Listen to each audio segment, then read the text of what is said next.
Nothing could be further from the truth. Slavery didn't destroy the black family. Do you know that we were still getting married through slavery? Jumping the broom in secret, even under punishment of death. We were married during Reconstruction. We were married during civil rights. When do you begin to see the rise of the single-parented black female household? 1970. After they killed Dr. King, the United States government said we must neutralize the black power base. And they determined that the black power base was the black family.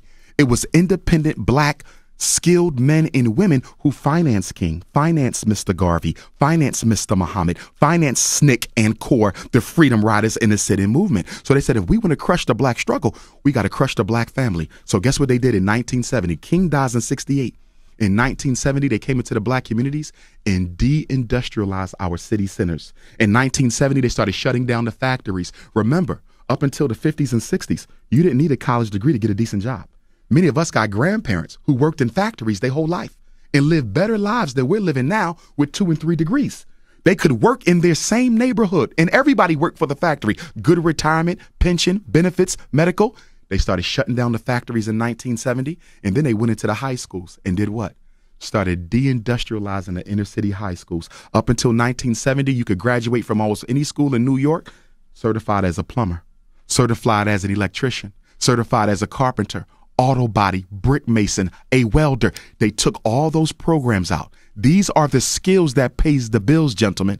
As long as you have a skill, you can always feed your family. But if all you got is college degrees, you might end up in the unemployment line. Why? Because the skills that we learn in college are not necessarily marketable to other black people. I'm a psychologist. Ain't too many black people running around looking for a psychologist to reveal all the skeletons in their closet. Yeah, you'd rather talk to a white Exactly. person. So they started sending us to college instead of teaching us how to work with our hands. That was the 70s. That was the economic castration of the black male. Now let's go to 1980. The CIA comes in, cocaine import agency. They drop off crack. So now the unemployed black man who has always been a breadwinner, Envy, even in slavery, we were always the breadwinner up until 1970. Now the crack comes. You got a decision. I can sell this crack and try to put some food on the table, or I can smoke it to deal with the fact that I'm no longer economically relevant to the black woman. And trauma. Let's be clear. The decade of the 70s was the decade of making the black man economically irrelevant to the black woman. We're the only man in America who is out-earned and out-educated by our mates. No other woman in America out-earns and out-educates their mates. And this is not the black woman's problem. I want to be clear. This was systematically done to make us irrelevant to our families. Then the 1990s come, Bill Clinton crime bill, 3 strikes and you out. Mandatory minimum wages, the Bill Clinton crime bill. Now all those unemployed black men who got caught smoking crack or selling crack now being sent off to jail. And then they also give us the ADHD so that we could dope the kids up with the same medicine that sent the father to jail. Then the year 2000 come, George Bush hits us with the what? Faith-based initiative. He finds a loophole in federal law that allows you to finance churches. So now the mega churches and the medium-sized churches in the black community, Charlemagne, are being financed by the government.